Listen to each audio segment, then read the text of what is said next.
Palmolive Soap, Colgate Dental Cream, and Palmolive Shave Cream bring you Our Miss Brooks, starring Eve Arden.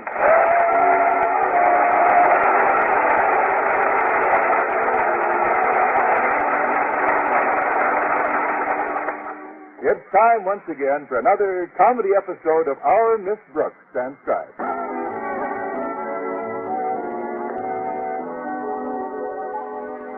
Ever since our Miss Brooks became an English teacher at Madison High, her motto has been life, liberty, and the pursuit of Mr. Boynton. But the shy biologist happens to be one of Cupid's coolest customers, and it's not easy to warm him up. So far, the best remedy I've found is a hot water bottle. My frustration reached a new high when, for some mysterious reason, Mr. Boynton coldly and deliberately avoided me last Monday, and Tuesday, and Wednesday. Those were 3 days of no dates, no nothing.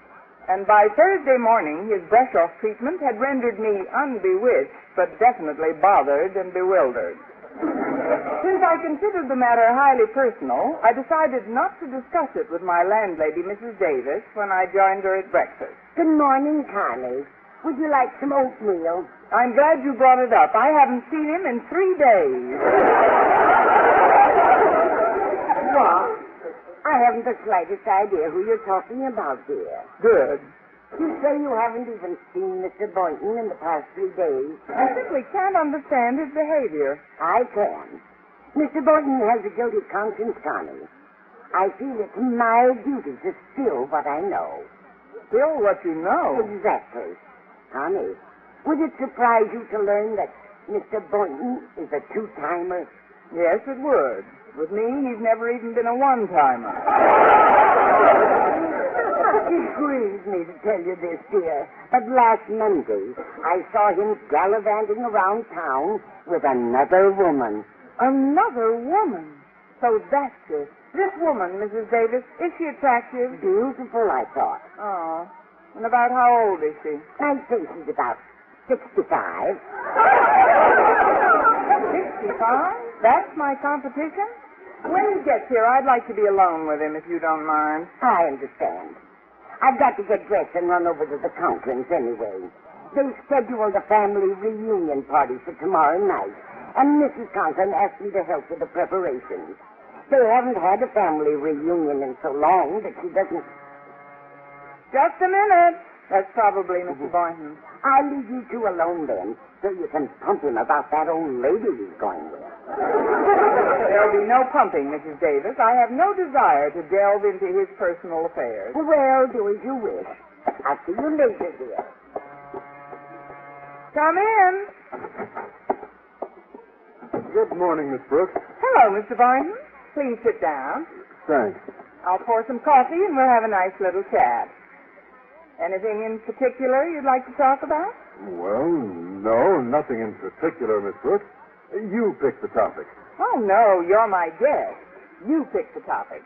All right. Let's just talk about the weather. Fine. I'd like to know whether you plan to keep going with that old lady.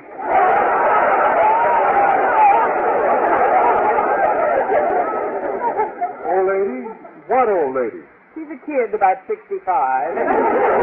Oh, that old lady. That's the one. Don't get it. What's a 65-year-old woman got that I won't have? Now, just a minute. You see, I bought new furniture for my apartment last month, and since then I've been terribly in debt. For weeks, in fact, my landlady has been hounding me for the rent. So? So I simply couldn't figure out how I could pay off my obligations until I saw this ad in the paper. Here, read it. Let's see. Wanted companion. Evening, 7 to 11. Salary, $35 per week. Send photograph and information to Joe Martell, Carlton Hotel. Well, I sent a note along with my photo, and the very next day the party sent me 1 month's salary in advance. In advance? $140. Now, until I actually reported for work, I had no idea that Joe Martell was a woman. An old maid in her 60s, in fact. The Joe is short for Josephine, you see. Well, naturally, I wanted to quit right off the bat. Why didn't you? I couldn't, Miss Brooks. I'd already spent the $140. Oh, great. Philip Boynton, the lady's home companion. The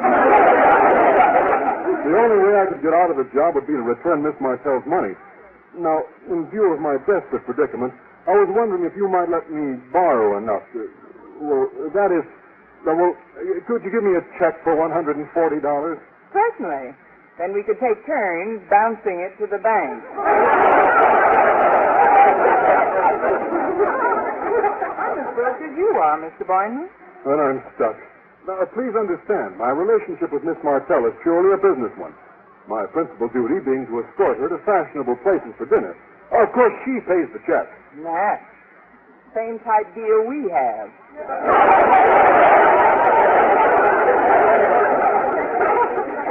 We always go Dutch, and you know it. I apologize. What are some of your other duties? Well, she happens to have very poor eyesight, so after dinner I have to read to her. Then, when the reading is over, she pats me on the head as if I were a little boy and sends me home. Good night, son, she says. Son. She calls me son. It tears my heart out. Now, don't cry in the coffee. It's weak enough. Mr. Boynton, although it's perfectly innocent, I'm afraid that your whisking an elderly woman about town may cause tongues to wag. Yes, I'm well aware of that. I dread to think of the consequences if Mr. Conklin should get wind of it. In fact, I want you to favor me with the same promise I exacted from Miss Martell. If I should be asked the identity of my companion, she said, I promise that I'll never mention your name, son. I promise, too. Now pick up your beanie, son, and I'll race you to school.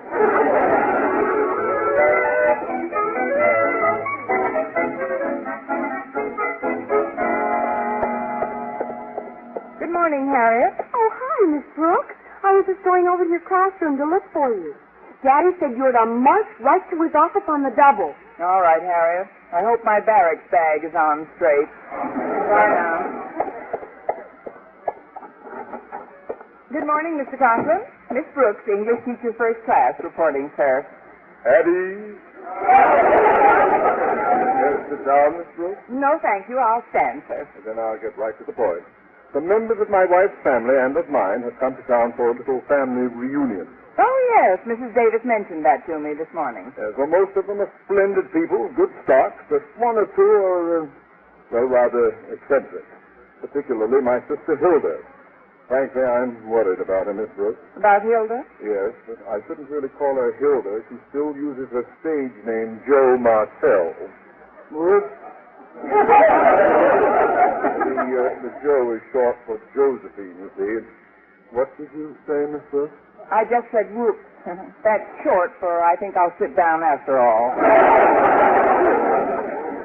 Do that. Were it not for the fact that I need your help, Miss Brooks, I would not dare utter the horribly embarrassing confession that you are about to hear. Miss Brooks? Yes, sir? My sister is paying $35 a week to a gigolo. I inquired as to the cad's identity, but Josephine stoutly refused to divulge his name. However, in an unguarded moment, Josephine let it slip that the rotter is a member of Madison's faculty. How do you like them apples? Not very tasty, sir. Why are you telling me all this? Because I want you to help me unmask that heel. Well... Then it's settled. Bear in mind, we're looking for the slicker type, Miss Brooks, and if you should need someone to assist you, say maybe Mr. Boynton could help you find the wolf I want. I don't doubt that at all.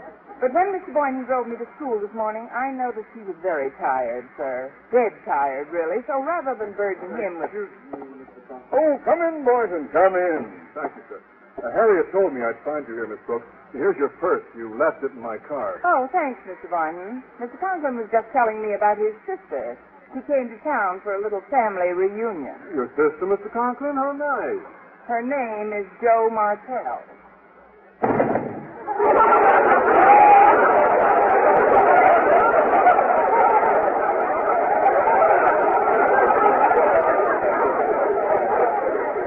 See how tired he is, sir. He fell asleep right on your floor.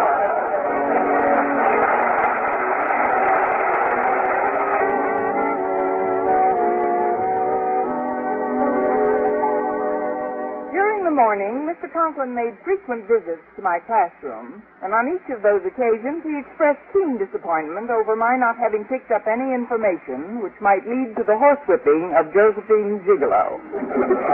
As I entered the school cafeteria at noon, I was met by Harriet Conklin, who lost no time in giving me a flash. Miss Brooks, I know the man who's going with Daddy's sister. You do? Yes, ma'am. I wouldn't dare tell Daddy, though. It's Mr. Boynton. You're kidding. No, I saw him escorting her into her hotel last night. And to think that woman's in her 60s. She was the firstborn in Daddy's family, Miss Brooks. Daddy was the last. That figures. Harriet, I hope you haven't let anyone else in on that little bulletin about Mr. Boynton. Oh, no, Miss Brooks. I didn't tell a soul. Except Walter Denton. Oh. That's like giving it to Luella. He's lunching at the corner table, I see. Oh, I'm sure Walter won't go blabbing it around. I told him it's a secret. Good. Excuse me, Harriet. Hello, Walter. Hi, Miss Brooks. Mr. Boynton's been running around with Mr. Conklin's sister.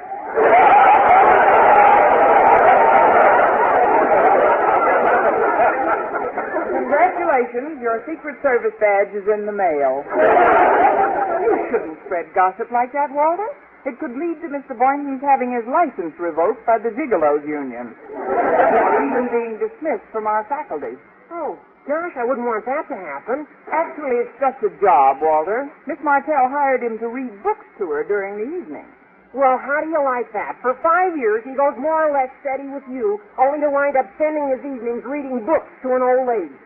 It just doesn't make sense. No, it doesn't. Must seem pretty plain to him after all those years of whisking me to the zoo. But Mr. Boynton didn't really know what he was letting himself in for, Walter. Now he's got to figure a way out before Mr. Conklin can trap him. Well, maybe my agile brain can figure something out, Miss Brooks. Yeah, I'll get the old bean working, and before you know it, I might dream up something. May I speak with you privately, Miss Brooks? There's no need for secrecy, Mr. Boynton. Walter's hep to the entire situation. Yeah, I think it's real nervous. Of course, we're rather young, Mr. Boynton, but won't you join us anyway? Thanks. I just talked with Miss Martell on the phone. I have to call her at noon every day to report, you see. And she said, tonight we'll meet at 6:30, son. Son? She calls him son. Normally, I don't meet her until 7. But in spite of my discontent, she insisted that we meet a half hour earlier.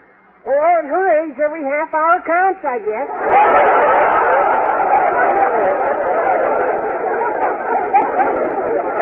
Where's the rendezvous to take place, Mr. Boynton? Well, now that the heat is on, I didn't care to risk meeting her at her hotel, and certainly not at my apartment, so... Well, this is an emergency, Miss Brooks, so I took the liberty of giving her your address. You're meeting her at my house? We'll be safe there. Speak for yourself. He's going to hire a private detective the first thing in the morning. A private detective? With instructions to trail Miss Martell day and night and to surreptitiously photograph anyone with whom she's seen. Holy cow, the jig's up. Oh, you'll just have to quit, Mr. Boynton, tonight. I received $140 in advance, Walter, and I've already spent it. If I should tender my resignation, I'm afraid Miss Martell would demand the return of her money. Could you demand her loot back if she were to fire you? Well, no. According to our agreement, the money's mine, provided that I merely make myself available to her at the prescribed time. Of course, Miss Martell wouldn't dream of discharging me. She's too fond of me. She boasted, in fact, that in me she had found the direct antithesis of her former companion. Her former companion? Well, yes. She fired him upon discovering that he was possessed of a dangerous split personality, Miss Brooks. While he was at all times the quintessence of propriety in her presence, she learned that he had another side. He was in the habit of consorting with unsavory characters, crooked gamblers and gangsters. Gangsters? Hey, wait a minute. The old bean's working. But, Mr. Boynton, you have just stumbled upon the means to get yourself sacked. What are you talking about, Walter? Well, disillusion the old girl. If you'll assume those same unsavory characteristics when you meet her tonight, Mr. Boynton, she'll probably give you the bounce just like she gave it to the other guy. You're being absurd, Walter. Why, in her own words, she once said to me, "One look at you and I was convinced that you were a wholesome, homespun, clean-cut American boy." She calls him son. Mr. Boynton, if you'll take my advice... Oh, I'll accept your advice any time, Miss Brooks. What is it? Now, look, I'll admit my idea is real crazy, but it can do the trick. You've got to act tonight, Mr. Boynton. By tomorrow, the sands of time will have run out on you. It'll be Mr. Conklin who will fire you. Miss Brooks, would you want to see Mr. Boynton leave dear old Madison? Maybe never to see him again? Oh, no. Don't listen to him, Miss Brooks. What's your advice? You gotta listen to me. Give her the old split personality bit. Up to now, she's only... Or I tan your hide.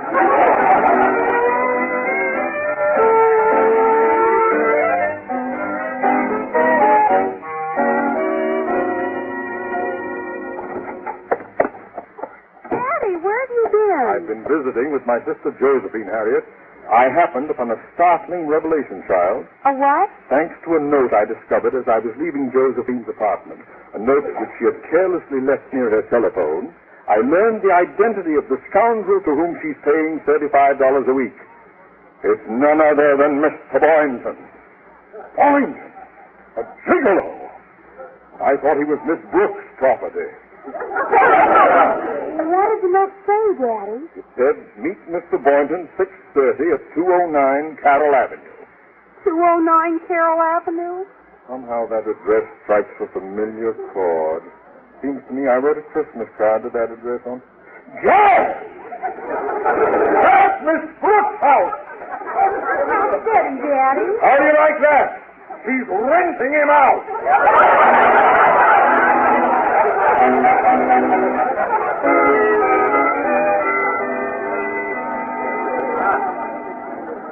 I hope you don't mind having dinner in the kitchen, Mr. Boynton. Oh, not at all, Miss Brooks. Hey, I like this corned beef hash you cooked. It's different. It must be. It's supposed to be a veal cutlet. Miss Martell ought to be here in a few minutes. You'd better study your part. Honey. We're in the kitchen, Mrs. Davis. There's no need to let Mrs. Davis in on our scheme, Mr. Boynton. By the time she gets back from the movies, it'll all be over. I wish it were over now. I'm getting awfully nervous. Excuse me, folks. I'm afraid I'll be at the movies for quite a spell, Connie. I'm going to see Frankie Sinatra and From Here to Eternity. Fine. I won't have to wait for the Mickey Mouse short subject, though. I read the book. My dear, don't forget to fill the goldfish bowl for me, Mr. Boynton. I won't. Good night, Mrs. Davis. Good night, Connie. Good evening, Margaret. Oh, Osgood Conklin. Oh, you startle me. Hello, Harriet. Oh, hi, Mrs. Davis. Were you leaving? Yes, for the movies. But it's so sweet of you to drop over. Why not visit with Miss Brooks and Mr. Boynton? They're out in the kitchen. Good idea. Splendid. We'll catch up with you later, Margaret. Good night. Good night. Come on, Daddy. She said they're in the kitchen. That's precisely why we're not going to the kitchen. Having Mrs. Davis let us in without announcing our presence is a stroke of luck. Now we can duck behind these hall curtains and eavesdrop. Daddy, isn't that an awfully sneaky trick? Yes, indeed. Quiet now. 6:30, Mr. Boynton. Better wait in the living room. Sit down. Where? That sofa near the hall curtain, right under the statue of the gargoyle, the one that always reminds me of Mr. Conklin.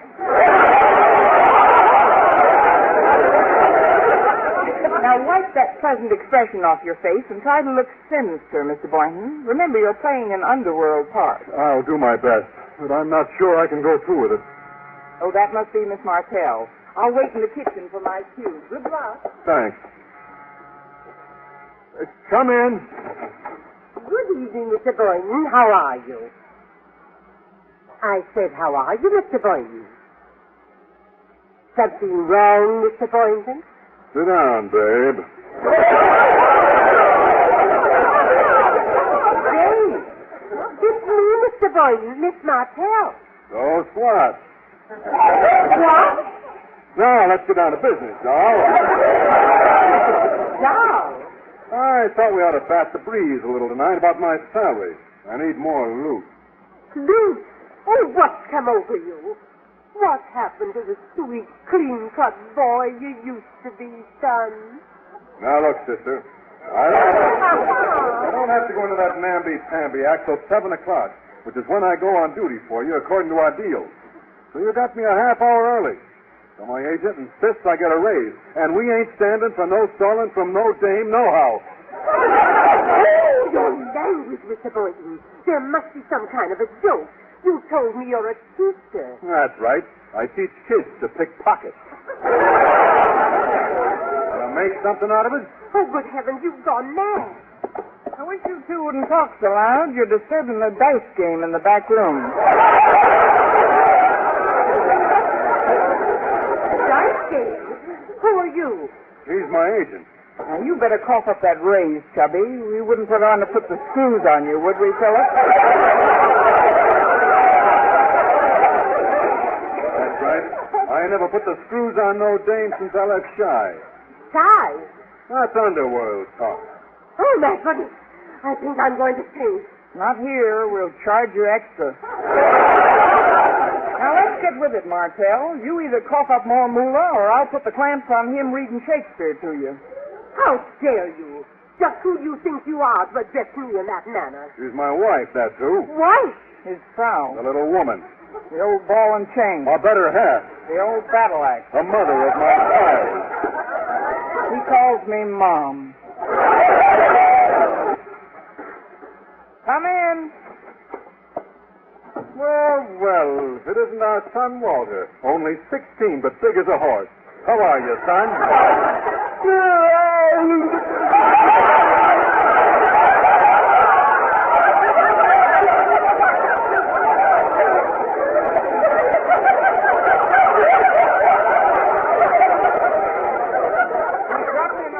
When he was a colt. Walter, this is Miss Martell. Martell? Oh, gee, you must be the cheap old dame that pays my day at 35 fish a week. What? Got bad news, son. You don't seem to want to give the raise. Oh, fiddle-dee-dee. How am I going to get the moolah to buy a new crooked roulette wheel for school? Heard enough. Goodbye, Mr. Boynton. As of this moment, consider yourself discharged. Oh! And to think I called you her. Well, that does it, Mr. Boynton. Just about. Of course, as soon as I can dig up the amount she paid, I'll send it back to her. Every penny of it. Gosh, when she hired me just to escort her to dinner and read books to her, perfectly harmless things, the poor woman had such faith in me. And now this had to happen. Oh, come on. Cheer up, Mr. Boynton. I thought everything worked out swell. So did I, Mr. Boynton.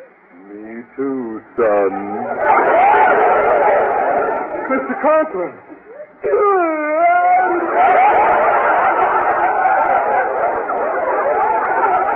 Excuse me, I gotta be blowing back to Shy. Oh, no, you don't. Sit down, babe. Mrs. Davis let Harriet and me in as she was leaving for the movies, Miss Brooks. From behind that curtain, we heard every word of your dead-end bit. I better wait for you out in the car, Dad. Bye, folks. Well, now that our little group is down to a foursome, bridge, anyone? Bridge, get me a tall one I can leap off. Silence. Mr. Boynton, from what I overheard, it's clear to me now that your association with my sister Josephine was of a perfectly harmless nature. So why didn't you come to me and explain that fact? Well, sir, I was afraid that if you... Silence! It is also clear to me that your little gangster scene was perpetrated to goad her into firing you before I could find out you were in her employ. Well, now that it's all over, all I can say to the lot of you is... Bless you. Huh? Bless us. Bless you. Who sneezed? I have tried vainly to dissuade Josephine from hiring male companions, because those she has had in the past proved to be a mercenary lot of lame-brained loafers. In view of her violent reaction to your performance, I doubt that she'll ever hire another. I feel that I owe you a debt of gratitude. You really mean that, sir? From the bottom of my heart. I must be going now. Thank you, one and all, and good night. Oh, wait, I think I'll go to the movies with Harriet, sir. So long, Mr. Boynton. Good night, Miss Brooks. Night. Say, that gangster scheme did serve a pretty good purpose after all, Miss Brooks. Worked out fine. Even though it was Walter Denton's brainchild, you're the one who convinced me that I should go through with it. I don't know how to thank you, Miss Brooks. You don't? Think a little. I wish I could think of something, but I just can't. What can I do, Miss Brooks, to show my appreciation? Sit down, babe.